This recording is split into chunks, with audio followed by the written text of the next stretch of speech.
Des débris ont été retrouvés, mais les recherches ont dû être interrompues en raison d'un courant trop fort. Dans les eaux des environs de la Vaux-sur-Loire, Loire-Atlantique, une roue et un morceau d'immatriculation d'un avion de tourisme ont été découverts, ce mardi 15 août, rapporte 20 minutes. À bord de l'engin au cœur d'un accident mortel, 3 passagers, Gérard Leclerc, 71 ans, journaliste sur CNews passé par Europe 1 et France Télévisions. Avec lui, Michèle Monory, fille de René Monory qui fut ministre de l'Éducation nationale de 1986 à 1989 et président du Sénat de 1992 à 1998. Quant à la troisième personne, son identité n'a pas encore été rendue publique. Aux commandes de l'appareil, Gérard Leclerc décolle de l'aérodrome de Loudun, dans la Vienne, vers 10h30 pour rejoindre La Baule, en Loire-Atlantique. Un voyage au cours duquel, l'avion perd soudainement de l'altitude.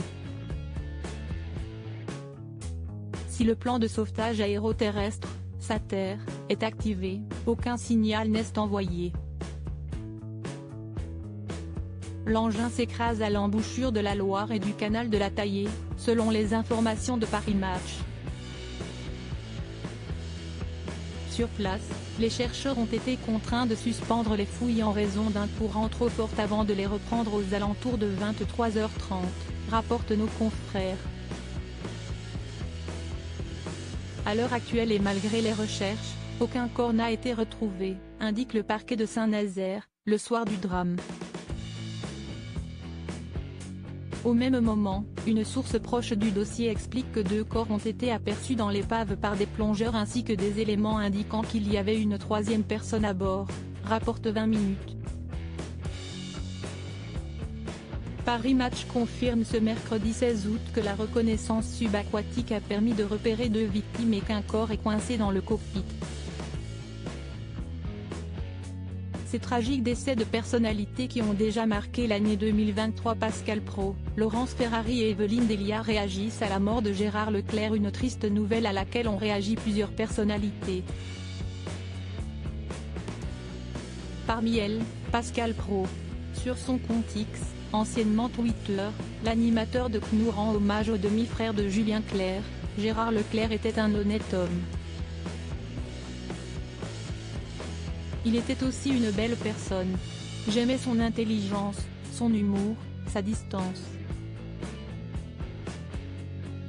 J'aimais notre complicité, j'aimais nos désaccords, j'aimais surtout qu'il soit présent sur le plateau. Gérard est indissociable à la réussite de notre programme sur CNews. Avant de conclure, il était là le premier jour. Comme tous ceux qui l'ont connu, j'ai ce soir une peine immense. Je l'aimais beaucoup. Je pense à Julie, son épouse, note de la rédaction, à ses enfants, à Julien, à sa famille. Qu'il repose en paix. Directeur général de Canal+, Gérald Brice-Viret complète le tweet du journaliste. Un hommage sera rendu à Gérard Leclerc ce matin par Pascal Praud dans une émission spéciale en direct sur CNews de 9h à 11h. Laurence Ferrari a, elle aussi, rendu hommage à son confrère. Gérard était un très grand journaliste, un esprit libre et un coéquipier extraordinaire.